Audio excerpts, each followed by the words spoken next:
Assalamualaikum anak-anak. Hari ini kita akan belajar tentang praktek manual siklus akuntansi dagang.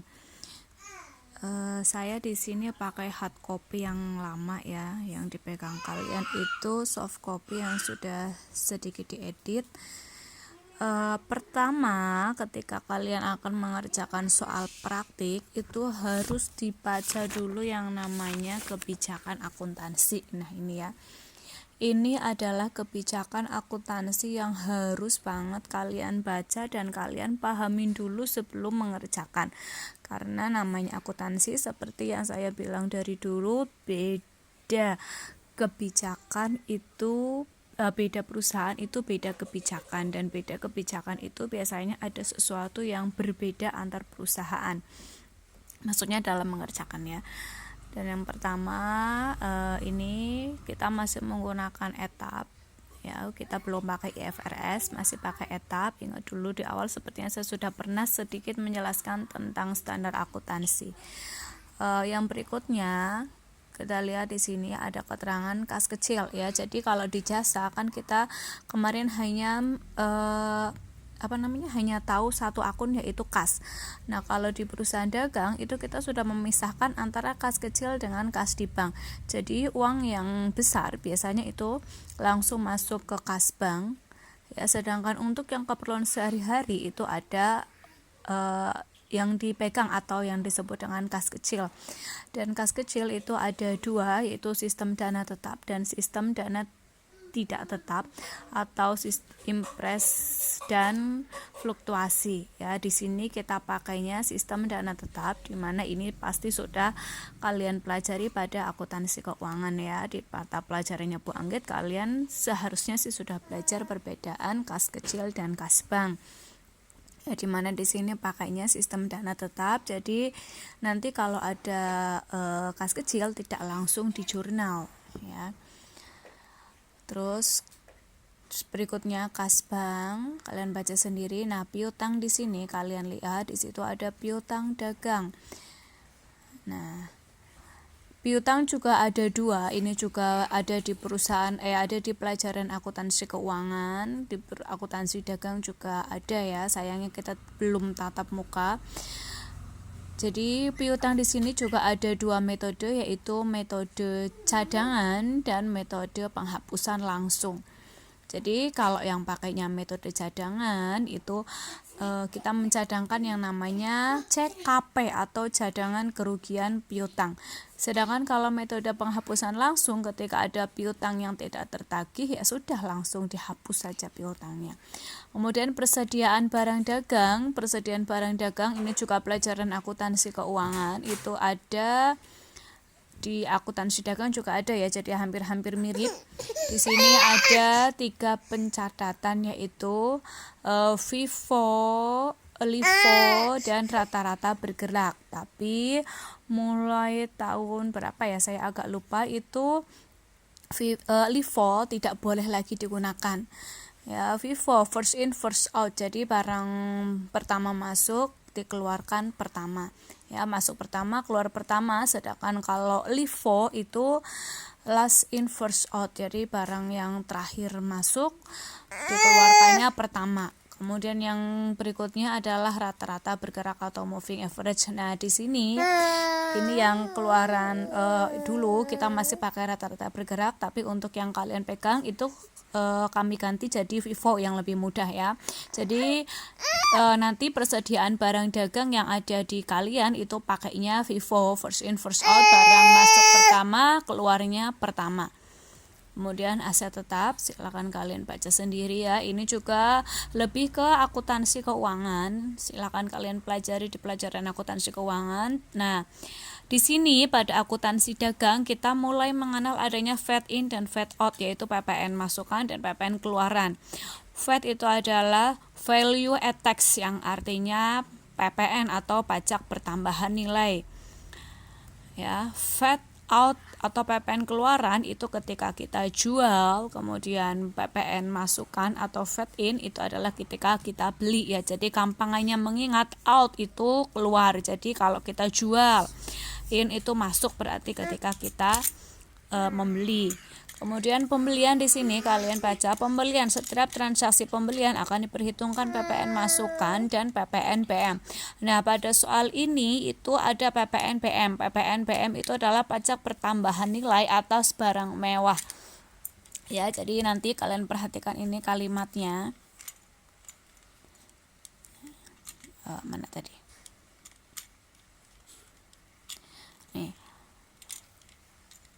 Transaksi pembelian akan diperhitungkan PPN masukan dan PPN PM. Tarif PPN masukan adalah 10% dan PPN PM adalah 10%. Ini dipisah ya. PPN masukan nanti akan dicatat dalam akun tersendiri, sedangkan PPN PM nah ini dikapitalisasi sebagai harga pokok barang. Ya, jadi yang saya garis bawah ini nanti kalau ada PPN masukan ini dalam soal ini ya. Jadi nanti beda soal mungkin beda lagi kebijakannya. PPN masukan itu akan dicatat dalam akun tersendiri. Besarnya memang dari pajaknya adalah 10%. Kalau PPN PM belum tentu 10%.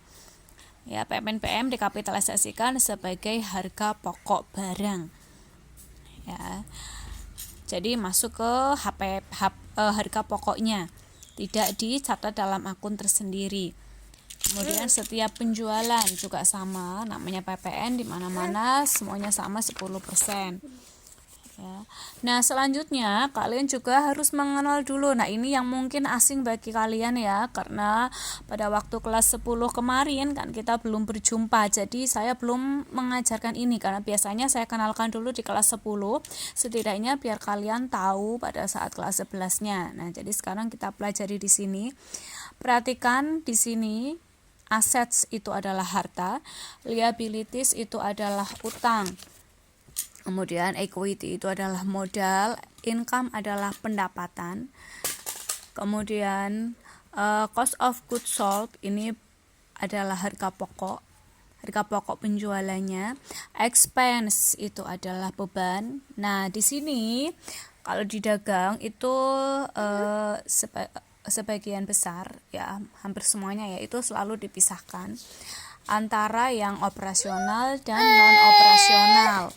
Ya, dan akunnya banyak sekali. Ini kadang juga beda perusahaan, agak beda akun, belum tentu akunnya seperti ini, tapi rata-rata secara garis besar akunnya sama, hanya ada beberapa akun yang berbeda nama akunnya.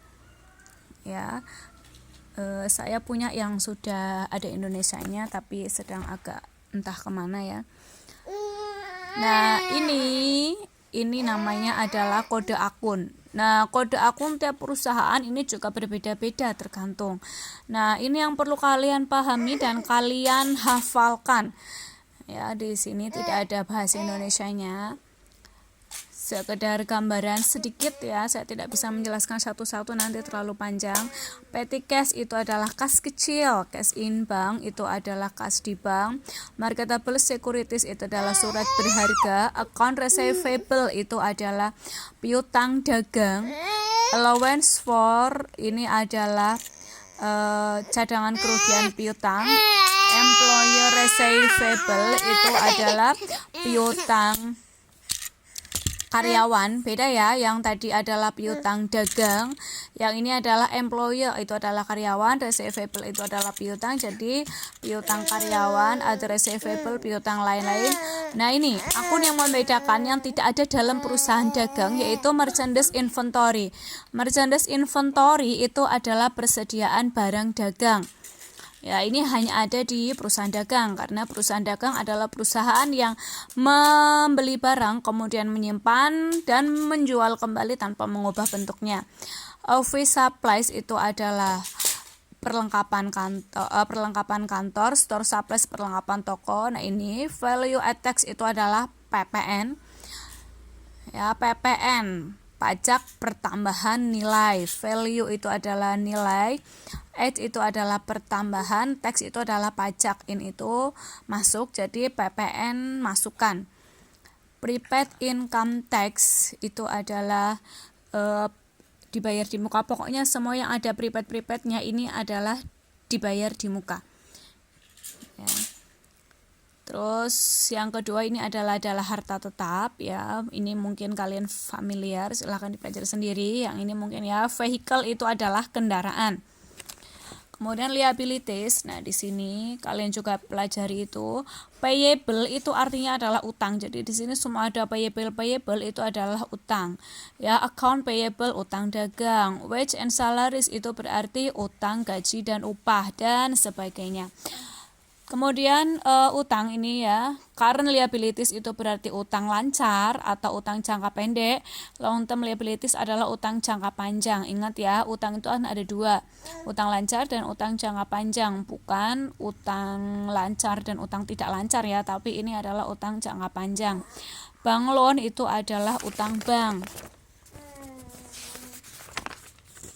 Terus equity, di sini ada common stock, retained earning dan sebagainya. Nah, ini juga akun-akun yang mungkin baru kalian jumpai di perusahaan dagang. Ada sales, discount, sales return. Ya, sales itu adalah penjualan. Discount itu adalah potongan, jadi potongan penjualan.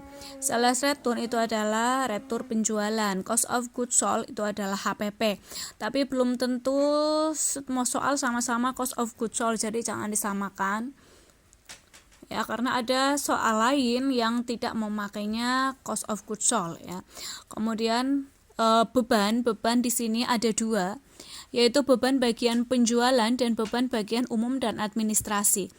Beban bagian penjualan ini ada ini akun pada perusahaan ini ya, pada PT Karisma Digital.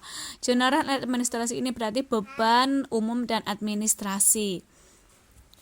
Ya, expense itu adalah beban. Ingat-ingat, coba kalian lihat perbedaan antara beban yang ikut ke dalam. Beban penjualan itu berarti beban-beban yang memang dia berhubungan dengan penjualan.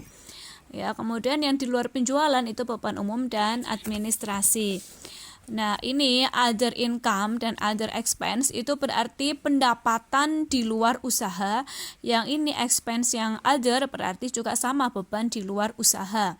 Ya, artinya ingat dulu kelas 1 itu beban dan pendapatan itu kan dibagi menjadi dua. Beban operasional dan beban non operasional. Beban operasional berarti semua beban yang berhubungan dengan operasional perusahaan. Beban operasional yaitu beban yang berhubungan dengan semua kegiatan operasional perusahaan. Sedangkan yang non berarti ya yang di luar operasi. Begitu juga dengan pendapatan. Ya, di sini other income-nya ada interest revenue, ya artinya pendapatan bunga, pendapatan dividen lah, ini late fees collected. Ya, hati-hati, biasanya dalam soal itu ada late fees collected dan late fees paid ya. Pokoknya kalau ada yang kata-katanya, misal ada soal yang menggunakan kata-kata paid itu adalah bayar ya. Jadi kalau saya biasanya kalau ngajarin anak, ketika kita bayar itu kan agak-agak pahit ya. Nah, kalau nerima uang itu manis ya, tapi ketika bayar kan agak-agak pahit ya. Jadi paid itu bayar. Nah, kalau collected itu kita sebagai pendapatan. Ya, jadi late fees collected itu adalah ketika kita menerima orang utang ke kita ya, terus dia kena denda tuh. Nah, kita menerima, nah itu namanya late fees collected. Ya, pendapatan dari keterlambatan pembayaran utang. Gitulah ya, intinya seperti itu. Kemudian gain of sales ini adalah laba dari penjualan surat berharga. Yang berikutnya adalah gain of disposal of, ini berarti ini adalah laba dari aset tetap, penjualan aset tetap. Bank charge itu adalah beban. Bank charge itu adalah beban administrasi bank ya. Kemudian interest expense itu adalah beban bunga. Loss ini adalah rugi ya, sama rugi dari penjualan surat berharga, ini rugi dari penjualan aset tetap. Ya, kalau other itu ya lain, pendapatan lainnya dan sebagainya. Ya, jadi kalian harus pelajari dulu ini semuanya. Nama-nama akun ingat dihafalkan, harus hafal. Terus kemudian di sini ada neraca saldo, kalian harus mulai belajar bahasa Inggrisnya ya. Di sini ada neraca saldo atau trial balance. Nah, kemudian di sini juga masih ada, saya kenalkan dulu, ini sudah panjang sekali videonya ya. Nah, ini kalian harus baca nih, marketable securities ini nanti digunakan ketika ada penjualan surat berharga. Ya, kemudian ini account receivable, ini berarti daftar piutang. Daftar utangnya mana? Di bawah. Nah, ini. Ya, daftar utang, kemudian daftar piutang. Nah, ini daftar piutang yang karyawan, yang ini yang piutang dagang. Nah, ini daftar persediaan barang dagang. Jadi di Karisma Digital itu ada 3, ada Nicole, D700 dan sebagainya. Ya, ini nanti untuk mengisi buku besar pembantu dan sebagainya. Nah, ini juga perlu kalian baca dulu ya sebelum kalian masuk ke transaksi.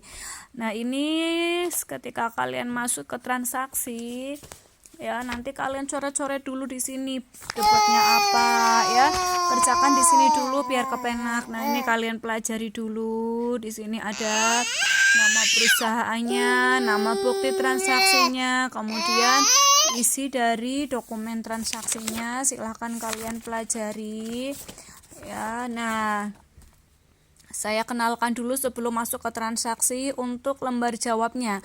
Jadi nanti kalian harus mengisi inventory card ini.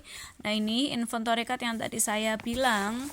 Tadi kan persediaan barang dagangnya itu ada 3 pencatatan, FIFO, LIFO, dan rata-rata bergerak, dan kita pakainya FIFO ya. Nanti dicatat di sini di inventory card atau bahasa Indonesianya itu adalah kartu persediaan. Ya. Kemudian kalian nanti harus mengisi, nah ini subsidiary, account payable ya. Subsidiary itu adalah buku besar pembantu utang dan buku besar pembantu piutang. Kemudian untuk jurnalnya itu ada sales journal ya. Ini kok buku besar pembantu. Kita masuk ke lembar jawabnya ya, kita pakainya adalah jurnal khusus ya. Di sini saya kenalkan dulu. Nah, ini ada sales journal. Ini belum saya berikan ke kalian. Ya, mungkin untuk pertemuan minggu depan baru kita masuk ke cara mengisinya ke dalam lembar ini. Ya. Kemudian ada purchase journal. Yang tadi sales journal itu jurnal penjualan, purchase journal ini adalah jurnal pembelian, terus cash receipt journal, kemudian berikutnya adalah cash payment journal. Ya, dan saya akan ajarkan sedikit caranya menjurnal ya pada video selanjutnya.